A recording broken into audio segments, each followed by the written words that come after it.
will be presenting human herpes A virus and its association with Pityriasis rosea. Now, I'm interested in this topic because as a child, I had Pityriasis rosea, and when I went to the doctor, they told me that they didn't have much information on it. It just happens in healthy children. You have breakouts. So when I was looking up human herpes virus A, and I saw that there was a paper that associated Pityriasis rosea and human herpes virus A, I knew that was going to be my topic. So without further ado, I'm going to present my research.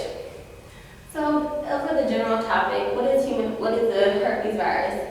There's actually over 25 different herpes viruses, but there are only 8 of them that actually infect humans. And it is the leading cause of the human viral disease, and it's very common, as you can see. And even though out of these 8 human viruses, they seem really complex, I'm sure that a lot of people in the class know at least 2 or 3 of them. For an example, have you ever had a cold sore? No. Well, then you never had herpes virus 1. How about 3?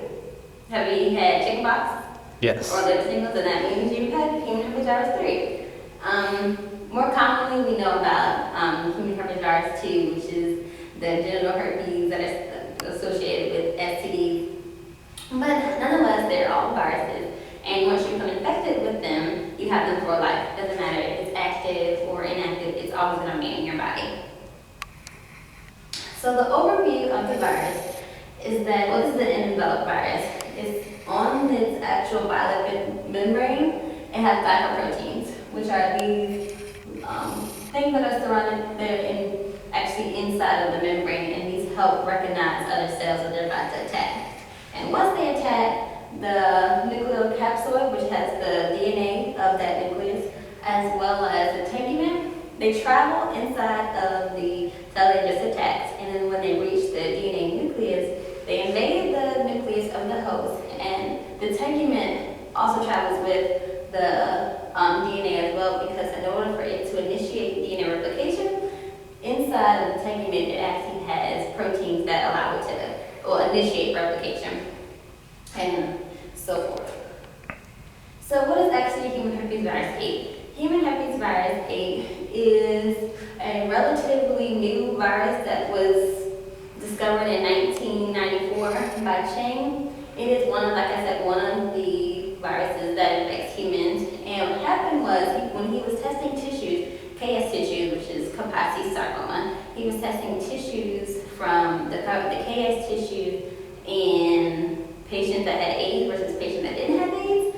And he found that there was a specific sequence in the KS tissue that had AIDS, and that happened to be the human herpes virus 8.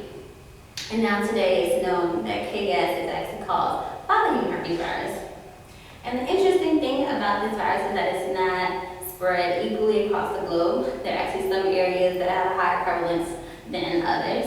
And within these human herpes viruses, you have 5 different types, A through E, and they usually are within a certain geographical region.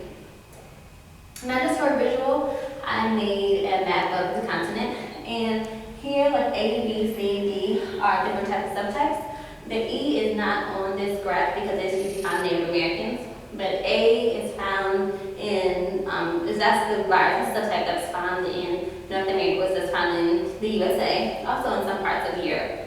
But as you can see, C is Mediterranean areas, D is Japan, and B is in Africa.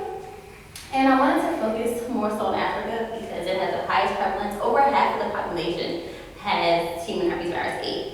And that's not a coincidence because they have a band called the KS band, which is here. And that's where it has the highest prevalence of KS in the whole world.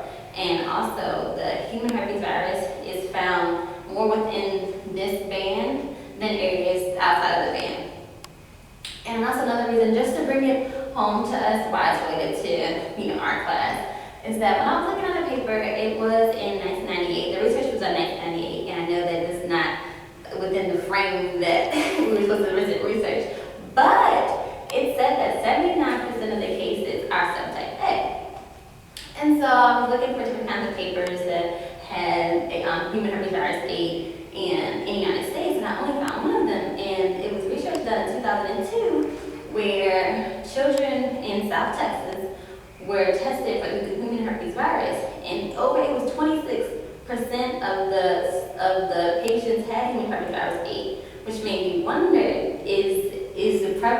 higher than what we think, but there's no research to prove it. So that was just, food for thought. But continuing on, the specific route of how this virus is transmitted is not quite known yet. But it has been shown in some researches that human herpesvirus 8 is more prevalent among men who have sex with other men, so therefore it can be sexually transmitted. Also, there's a high concentration of the virus in the saliva, so therefore it can be transferred sexually or non-sexually, sexually. So if you're like sharing food, maybe it can be transmitted that way, because there's also research that showed that if there was one person that was infected in a household, that the chances increased for them to actually obtain that virus. So therefore, it's implied that it can be transferred sexually, non-sexually, and also from mother to child. And so there's hints or suggestions that maybe that the genetic factors as well as the environmental factors affect how it's transmitted. So how does it actually affect the body? So inside the body, you have your reticular cells and your B cells, and they both attack pathogens. Reticular cells kill the pathogen directly, but the B cells handle it a little bit differently. As you can see, a graph of how the B cells actually work. Once a pathogen is inside the body, the B cells recognize it, attach it, and they engulf it.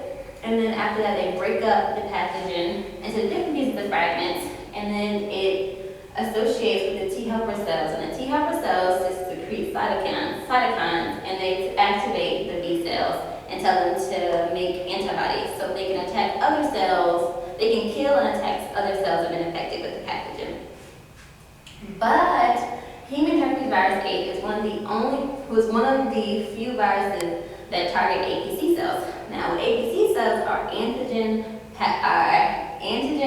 presenting cells. So these cells are like are like the B cells. And what this means is that after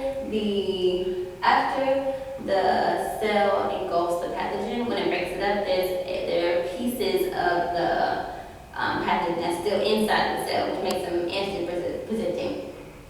So the human herpesvirus attacks those cells, and also they change the cytokine profile. So therefore, when T cells send a response to the B cells, they no longer can do it, or it happens at a slower time. It weakens the response. Also, the activation cells, the active B cells are activated slower, and also the recognition of the pathogen is also, the time it takes to do it is decreased. Now, why is it connected to Pityriasis rosea? Well, when you have Pityriasis rosea, it makes lesions that are on the cell lines, on the lines of skin cleavage, and also in KS it's also found that the lesions in the skin are the same way. And there's also been other research done that shows associations with the human herpes virus and other diseases like Castleman disease or primary facial lymphoma, but I wanted to more focus on Pityriasis rosea. So what is it? It's actually, when you are infected with Pityriasis rosea, it forms rashes only on the trunk of your body, and it occurs in healthy adolescents or even young adults. And it starts off with one patch. As you can see, maybe it's not as clear, but this is the first patch. It's called the Harrow patch. And then after that, it has secondary lesions that spread around the body. And this is actually a really mild case. It can be from mild to really severe, where it's like literally patched on top of each other. And usually it's very uncommon, but sometimes Pityriasis rosea can have a second outbreak, and it comes back in the subdued form of other skin disorders. So therefore, if you have, like, say, for example, if you had syphilis, and syphilis is, yes, it's an STD, but it causes rashes in, certain parts of the body. And so if you have Pityriasis rosea in the subdued form of syphilis, you would have all the symptoms, so the rashes on your body like syphilis, and then you would have to get a biopsy of the samples to actually test if it's syphilis or Pityriasis rosea. And this, like I said before, this disease is not well understood. So there was research done in 2006 at the University of the Chinese University, where they took 8 people who had Pityriasis rosea that were infected within that year, and they took their blood samples and also they took skin scrapings. And they tested the blood against two types of antibodies that are against human herpesvirus 8. So they tested against immunoglobulin G and immunoglobulin M. And nothing, no, there was no positive, it wasn't a presence of the human herpesvirus when it came to the immunoglobulin M. But there were, actually, yes, but there actually for immunoglobulin G, they had a presence of the human herpesvirus that attacked, that binded to that antibody. But when they did a titer, which showed the, pretty much the amount of the antigen that was in the body, it was so low that it was insignificant. And also when it came to the skin scrapings, the human herpesvirus wasn't found in none of the skin scrapings. So therefore they concluded that Pityriasis rosea was not associated with a human herpesvirus infection. But 3 years later, there was other research where they took 34 people and they just took their skin scrapings, and 7 of them actually were tested for human herpesvirus 8 and was positive. So this was the first study done where human herpesvirus was actually found in the lesions of Pityriasis rosea. And so they concluded that maybe Pityriasis rosea was, or did occur because of human herpesvirus 8. So the big question, is human herpesvirus 8 associated with Pityriasis rosea? Since there have been research that said yes, some that said no, there has to be further research done to actually prove if the human herpesvirus 8 is associated with Pityriasis rosea. This is all my information from our work cited. And thank you for being a good audience, Carl. Do you have any questions? No, I don't. Excellent.